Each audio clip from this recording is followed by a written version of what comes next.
Jesus often criticized the religious leaders of Israel for their hypocrisy and false teaching.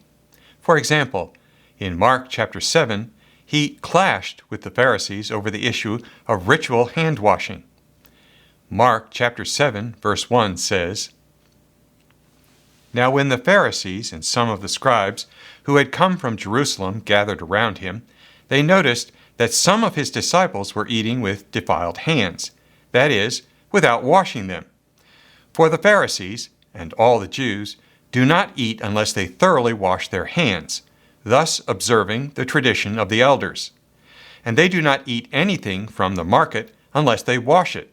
And there are also many other traditions that they observe, the washing of cups, pots, and bronze kettles."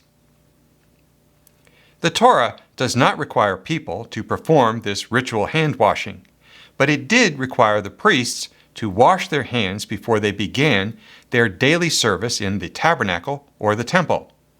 A tradition developed within early Judaism that every individual is a priest, his home is a temple, his table is an altar, and his meal is a sacrifice. This ritual has nothing to do with personal hygiene. The rabbis of ancient Israel simply extended the holiness code of the priests onto the people. The Jews still perform this same ritual by pouring water over the right and left hand 3 times and then saying a special prayer called the Netilat Yadayim. Baruch atah Adonai, Eloheinu melech ha'olam, asher kiddeshanu b'mitzvotav v'tzivanu al Netilat Yadayim. Blessed are you, Lord our God, King of the universe, who has sanctified us with his commandments and commanded us on the washing of the hands. The problem with this ritual is that God explicitly prohibited the Israelites from changing the Torah in any way. In Deuteronomy chapter 12, verse 32, Moses wrote, "Everything that I command you, you shall be careful to do. You shall not add to it or take from it." The Pharisees were guilty of adding their own man-made commandments to the Torah. Now, let's get back to the dispute between Jesus and the Pharisees. Mark chapter 7, verse 5 says, "So the Pharisees and the scribes asked him, 'Why do your disciples not live according to the tradition of the elders, but eat with defiled hands?' He said to them, 'Isaiah prophesied rightly about you hypocrites, as it is written, "This people honors me with their lips, but their hearts are far from me. In vain do they worship me, teaching human precepts as doctrines. You abandon the commandment of God and hold to human tradition." Mark chapter 7, verse 9, "Then he said to them, 'You have a fine way of rejecting the commandment of God in order to keep your tradition.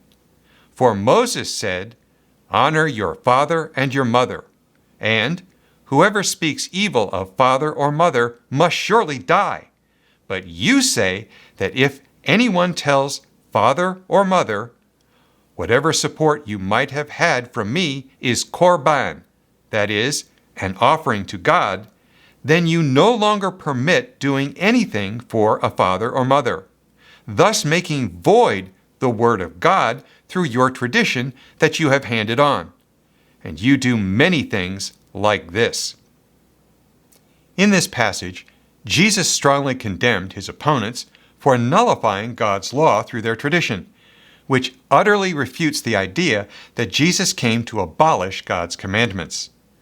The fact that Mark included this story in his gospel account proves that the apostles affirmed the authority of the law of Moses as a guide for Christian living.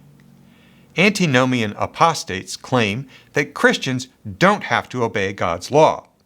They are the modern Pharisees who have replaced God's commandments with their own traditions and man-made commandments. Jesus and the apostles constantly upheld the Mosaic law as God's basic definition of right and wrong for his people.